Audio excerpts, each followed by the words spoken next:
Salam sejahtera semuanya. Jumpa lagi di channel Cerita Beda Alam. Bersama saya, Susi. Jangan lupa untuk menekan tombol like video ini. Aktifkan juga lonceng notifikasinya agar tidak ketinggalan cerita-cerita horor lainnya di channel ini. Dan bagaimana kisahnya? Langsung saja kita mulai ceritanya.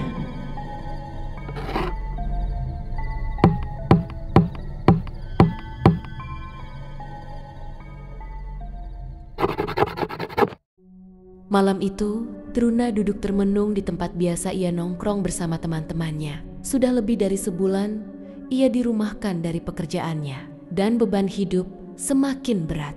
Ayahnya telah tiada, menyisakan ibu dan adik kecil yang harus ia biayai. Di bawah cahaya remang-remang bulan, Truna memandangi kuburan yang hanya dibatasi oleh rumpun bambu dari tempat duduknya. Hatinya penuh keputusasaan. "Aku minta tolong, beri aku uang," gumamnya lirih.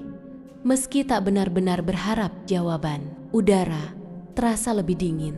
Dari sudut matanya, ia melihat sesosok makhluk hijau raksasa di antara nisan-nisan.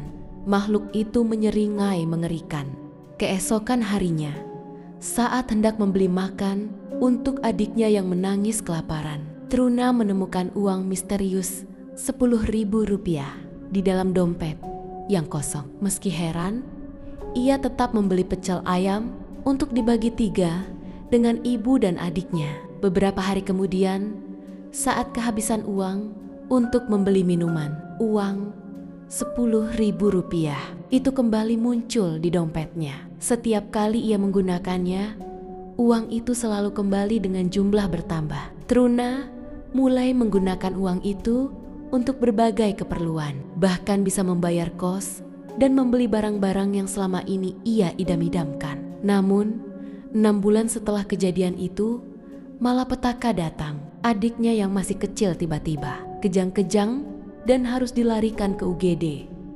Dokter menyatakan kondisi adiknya kritis dan tak ada harapan hidup. Truna teringat akan makhluk hijau itu dan janji tak terucap untuk mengembalikan uang gaib tersebut. Dengan panik, ia pergi ke kuburan tempat pertemuannya dengan makhluk itu. "Kembalikan uang ini. Tolong kembalikan adikku," teriaknya. Suara berat menjawab, "Janji adalah hutang. Kau berjanji akan mengembalikan." "Aku sudah mengembalikan," protes Truna. "Kau tidak benar-benar mengembalikan. Itu hanya alasanmu saja." "Apa yang harus kulakukan?" "Apapun akan kulakukan." Setelah percakapan itu, Truna mulai merasakan tubuhnya melemah.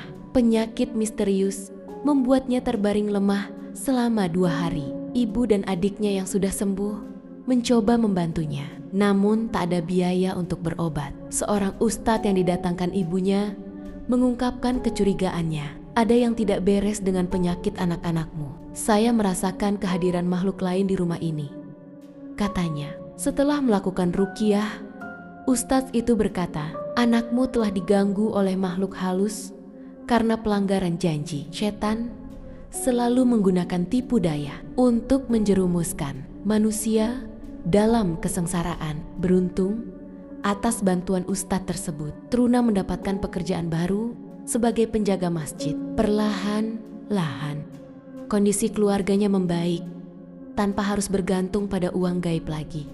Pelajaran penting dari pengalaman Truna adalah tentang bahaya, tamak, dan pentingnya menepati janji. Kemudahan yang datang secara instan dan tanpa usaha seringkali membawa petaka di kemudian hari. Janganlah kita terjebak dalam perangkap setan, karena tipu dayanya akan menjerumuskan manusia pada kesengsaraan dunia dan akhirat. Kini, Truna lebih bijak dalam menghadapi kesulitan hidup. Ia belajar bahwa jalan keluar terbaik selalu datang dari usaha yang halal dan doa yang tulus kepada Allah Subhanahu wa Ta'ala. Pengalaman pahitnya menjadi pengingat untuk selalu berhati-hati terhadap kemudahan yang terasa terlalu mudah untuk menjadi kenyataan. Saat malam tiba, suara azan dari masjid tempatnya bekerja mengiringi renungannya. Truna memandang langit malam yang cerah, bersyukur atas kesempatan kedua yang diberikan kepadanya. Di sela-sela doanya, ia berbisik, "Ya Allah, terima kasih telah menyadarkanku. Semoga aku tak pernah lagi tergoda pada jalan yang salah." Pengalaman ini mengajarkan bahwa setiap kenikmatan yang datang dengan cara tidak wajar pasti akan meminta bayaran yang lebih besar di kemudian hari. Lebih baik bersabar menghadapi kesulitan daripada terjebak dalam jerat yang tampak indah namun mematikan di akhirnya. Sekarang, setiap kali melewati tempat nongkrong lamanya yang berdekatan dengan kuburan, Truna hanya menggelengkan kepala. Ia tak pernah lagi mendekati tempat itu, apalagi berniat mengambil jalan pintas untuk mendapatkan kekayaan. Baginya, tempat itu menjadi pengingat akan masa lalu yang kelam dan pentingnya menjaga integritas dalam menghadapi cobaan hidup. Ia juga menjadi lebih rajin beribadah dan lebih peduli pada keluarganya. Penghasilannya mungkin tidak sebesar saat memiliki uang gaib dulu, namun kebahagiaan yang dirasakan jauh lebih nyata dan menenangkan. Tak ada lagi ketakutan akan sesuatu yang ganjil di rumah mereka. Tak ada lagi malam-malam penuh kecemasan. Truna juga mulai berbagi pengalaman ini kepada orang-orang di sekitarnya, terutama para pemuda yang kadang-kadang masih nongkrong di tempat itu.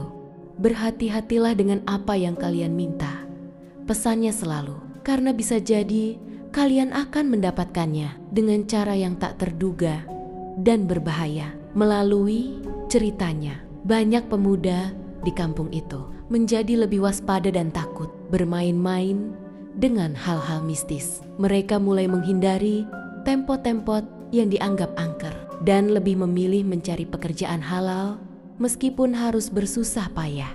Beberapa bulan kemudian, Truna mendengar kabar bahwa tempat nongkrong itu mulai berubah.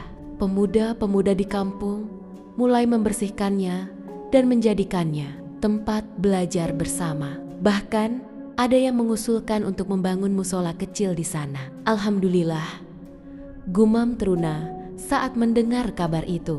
Tempat yang dulunya menjadi awal penderitaannya kini berubah menjadi sumber kebaikan bagi masyarakat. Ini menjadi bukti bahwa setiap kejadian buruk bisa berubah menjadi kebaikan jika dihadapi dengan sikap yang benar dan niat yang tulus. Pengalaman ini juga membuat hubungan Truna dengan ibunya semakin erat. Mereka lebih sering berdiskusi tentang agama dan kehidupan. Sang ibu pun semakin rajin mengaji dan mengajarkan nilai-nilai Islam kepada cucunya yang sudah sembuh total. Adiknya yang dulu sempat kritis kini tumbuh menjadi anak yang ceria dan sehat. Saat ditanya tentang kejadian mengerikan yang dialaminya, dia hanya menjawab, "Aku ingat ada sesuatu yang menyeramkan, tapi sekarang sudah hilang. Aku cuma ingin main sama kakak dan nenek." Menjelang akhir tahun, Truna berhasil menyisihkan cukup uang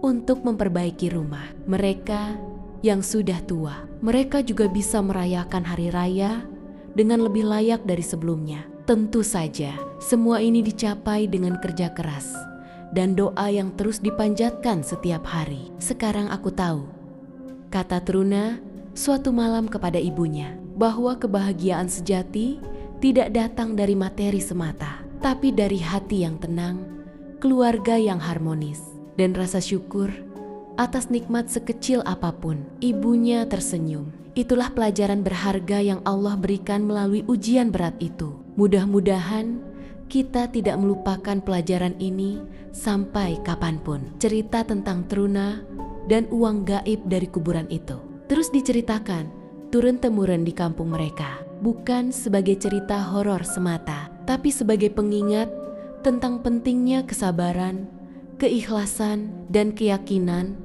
bahwa rezeki halal selalu membawa berkah yang lebih baik dibandingkan kemudahan yang datang dengan cara-cara aneh. Meskipun kadang-kadang ada yang masih penasaran dan mencoba mendekati tempat itu, namun cerita Truna selalu menjadi pengingat yang kuat. Para tetua kampung bahkan memasang pelang peringatan di dekat tempat tersebut dengan tulisan besar, "Hati-hati dengan permintaanmu. Rezeki halal lebih baik meskipun sedikit. Ironisnya, tempat yang dulunya dianggap angker itu kini menjadi pusat kegiatan positif di kampung. Anak-anak belajar mengaji di sana setiap sore dan para pemuda bergiliran menjaga kebersihannya. Musola kecil yang direncanakan pun akhirnya terwujud menjadi tempat ibadah dan pengajian rutin.